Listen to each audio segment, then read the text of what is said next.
We made $3.1 million with one simple upgrade, and here's how you can too.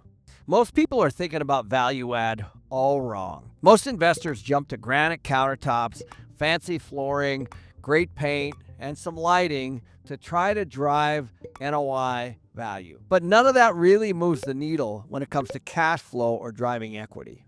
I'm going to give you an example of a 256 unit where we bought and sold using this exact strategy. We spent $192,000 and turned it into $3.1 million in value. And we did it with something that most investors overlook. It had nothing to do with design. It had everything to do with solving a real problem. The kicker, this strategy works in every single market. And it's just one of many strategies that most investors ignore or just don't know about, even though they can add hundreds of thousands of dollars and even millions of dollars to the bottom line if they knew this one simple strategy. Several years ago, we picked up a 256 unit apartment community.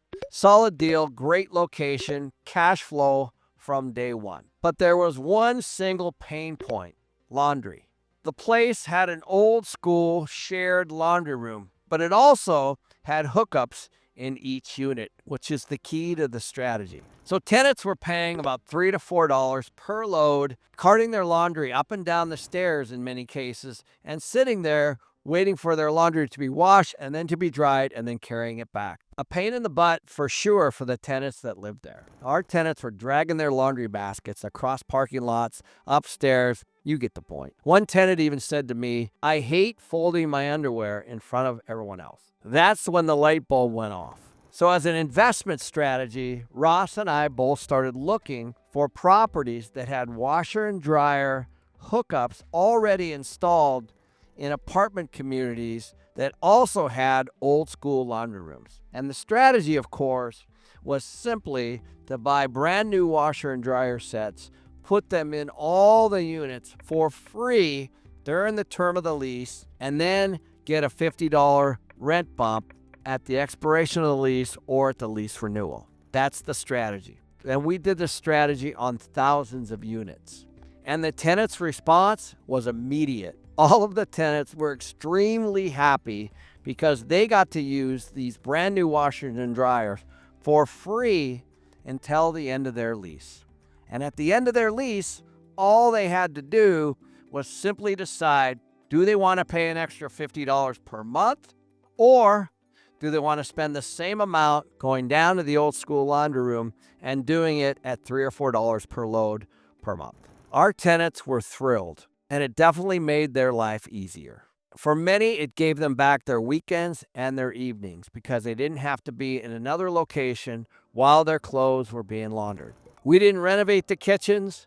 We didn't touch the bathrooms. We didn't paint the units. We didn't put new flooring in. We didn't do plumbing fixtures. All we did was buy washers and dryers and simply install them in the units that already had hookups. On the vacant units that we had that got washers and dryers, we immediately saw a $50 bump in rent over units that didn't have washers and dryers. So we knew that the concept would work. And within a few months, we started renewing leases at $50 per unit per month. For those of you who are decent at math, that's 256 units times $50 times 12, which is $153,600 a year added to the bottom line for about $192,000 investment, which was 256 units and $750 per set because we got a discount when we bought them in bulk. Now that's pure cash flow and that's pure NOI growth with just one simple investment of less than $200,000.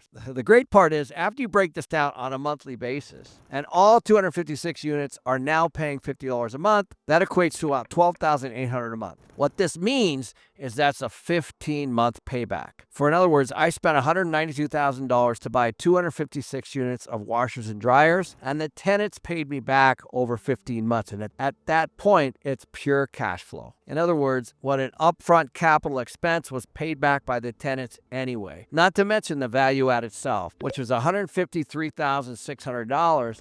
So the great thing about this strategy is none of the tenants pushed back because they were already spending that money. And of course, it was much more convenient for them. This is a win for us and a win for them. So in summary, We spent $192,000 upfront capital expense for 256 washers and dryers, which we got $50 a month in rent, which equated to $153,600 more in NOI or net operating income growth, immediate, with no pushback from any tenants. And when you use a 5% cap rate or capitalization rate against that $153,600, that's where you get the $3.1 million value add. So $192,000 capital expense drove $3.1 million in value to the property, because that NOI, that net operating income, is not going away. Every tenant from this point on is going to be paying $50 more a month for that washer and dryer, at least. And the beauty of that strategy is that the tenants actually pay me back for my upfront cost of buying the washers and dryers, because each tenant is paying me about $50 more a month, which equates to $12,800 a month. That's about a 15-month payback. So my $192,000 upfront capital expense was actually paid back by the tenants by the 15th month, and it created another $3.1 million in value for the investors. So that is a proven value-add strategy without spending a lot of money, but it hits the bottom line immediately. So it's a win-win for both the investor and the tenants. That's the power of a value add done right. This wasn't just a rent bump. This was a lifestyle upgrade. People will pay for convenience, especially in mid-tier workforce housing. This is what most investors miss. They chase appearance, but the highest ROI, or return on investment, always comes from solving people's pain points. Anyone can do this, and this is over 30 years I learned this stuff. So if you want 6 more ideas just like this that you can do immediately to move the needle without spending a lot of money, just click here. Investors need to think like tenants, because that's actually where you really move the needle. What most investors do is they go in and they spend all this money and they look for appearance. But really, tenants don't really care about that. What they care about is their own personal situation. So if you can think like a tenant and deliver value to them, then you'll get the return immediately for that. I realize that this might sound overwhelming, but I didn't even buy my first rental property till I was 34 years old. So I promise you, you're not too late. If you want to see a video of exactly how I would get started today, you can watch that here.